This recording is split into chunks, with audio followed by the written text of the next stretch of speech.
Ciao a tutti, benvenuti in questo nuovo video. Oggi sono qui per raccontarvi una teoria analisi, una sorta di teoria basata esclusivamente su ciò che sappiamo finora sull'intero canone, ma anche sui rumor. Una teoria che prende in considerazione tutto ciò che è uscito finora.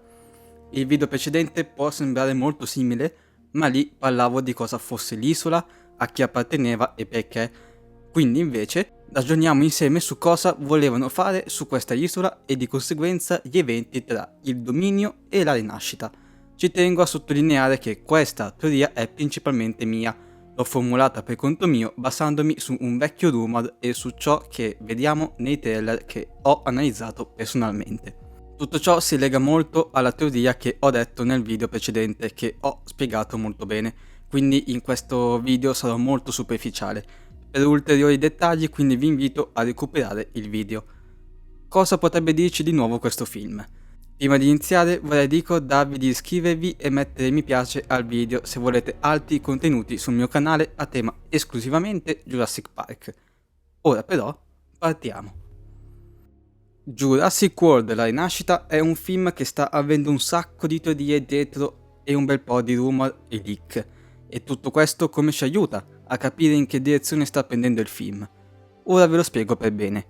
Tra i primi rumor che saltarono fuori vi era il fatto che Jurassic World La rinascita potesse finalmente introdurre qualcosa su un virus o una malattia che inizia con i dinosauri e che successivamente sarebbe passata all'uomo.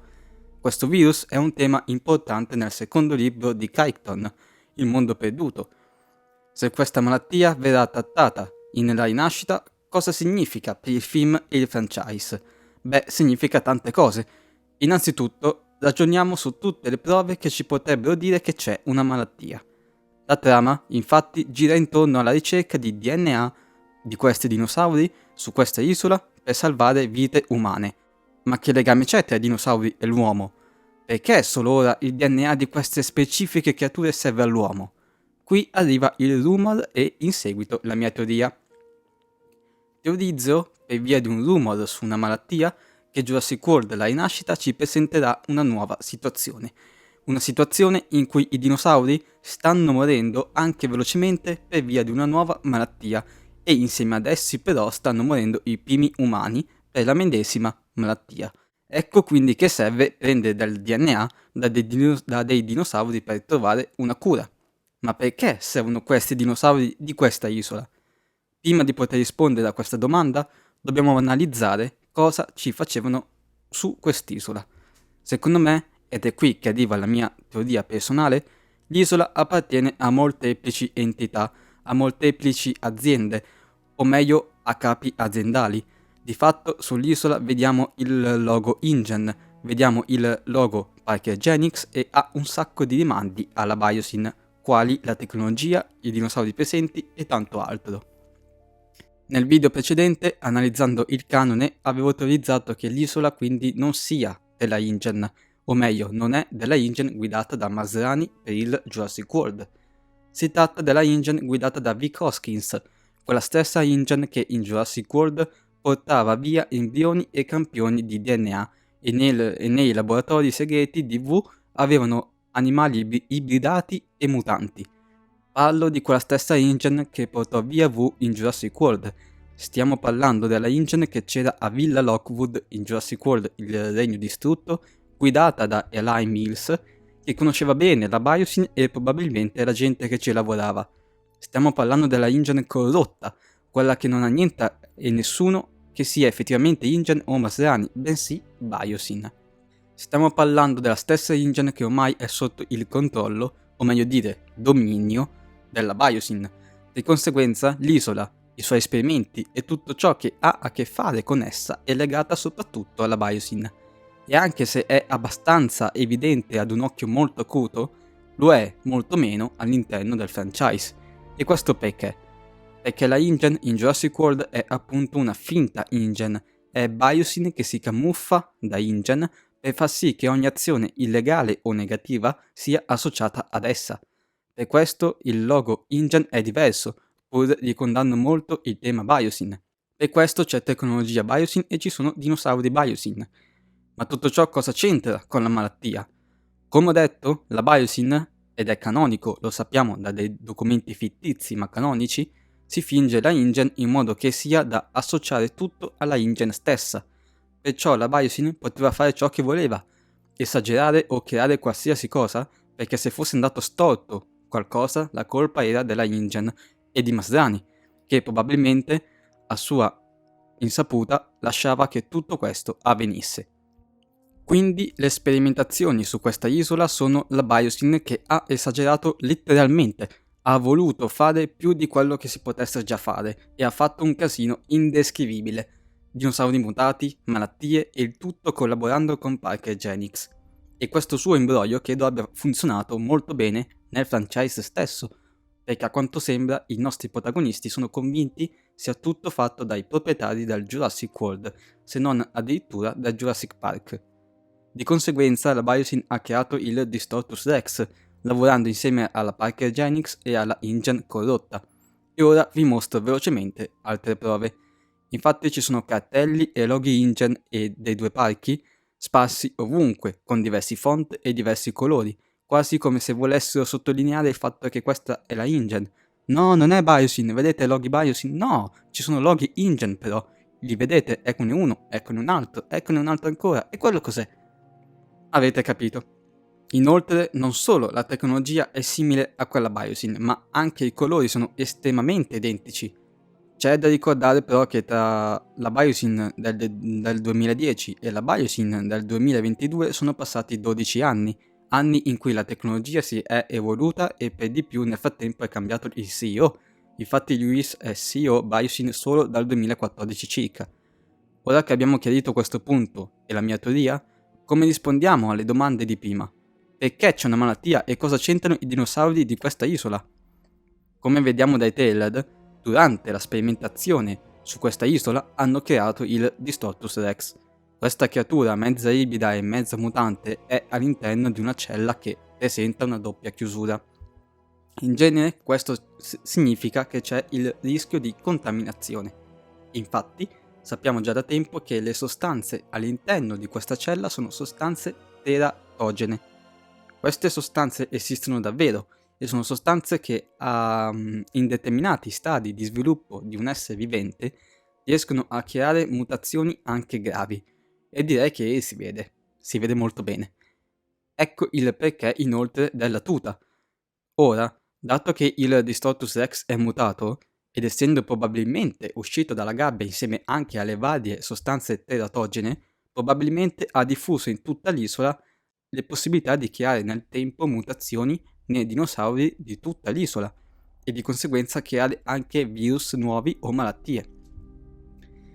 Ma perché hanno bisogno di questi dinosauri? Credo che se a distanza di 17 anni i dinosauri su quest'isola sono vivi e si riproducono anche, allora hanno risolto la malattia. Sono diventati immuni e se qualcosa è immune ad una malattia, trovare una cura diventa facile, hai la soluzione davanti a te. Ci sono ancora delle domande a cui rispondere. Perché la malattia dovrebbe essersi diffusa al di fuori dell'isola? Sempre per colpa della Biosyn. Infatti sappiamo da Dominion che è nato il mercato nero, gestito dalla Biosyn. Per via del mercato e del traffico di dinosauri, chiaramente serviva a produrne tanti e, come sappiamo, al mercato nero di Malta, per esempio, producono uova di dinosauro. Sojourner Santos aveva degli interi laboratori in Africa. La Biosyn stessa li produce in Italia. Ci sono allevamenti in America e da il Regno Distrutto sappiamo che ci sono zone anche in Russia in cui sono stati portati dei dinosauri. Perciò la Biosyn col suo traffico di dinosauri probabilmente ha voluto recuperare qualche esemplare dall'isola di la rinascita, o magari altri enti legati alla Biosyn o al traffico illegale. Questi esemplari, sebbene ce ne fossero alcuni immuni, potevano essere infettati dalle mutazioni o dalla malattia, o virus. E indovinate quale esemplare di dinosauro apparso per la prima volta in Dominion e legato alla Biosyn c'è anche sull'isola di La Rinascita? Il Parasaurolofo.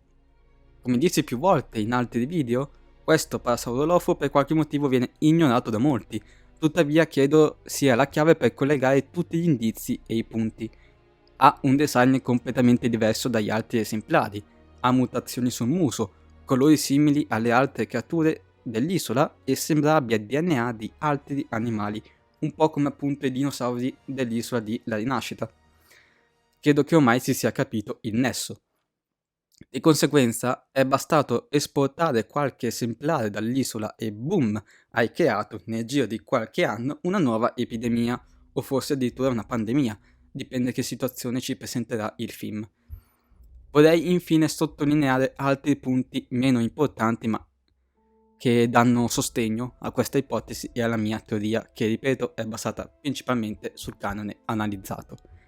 Infatti questa eventuale malattia potrebbe essere causata anche dalle locuste, secondo me.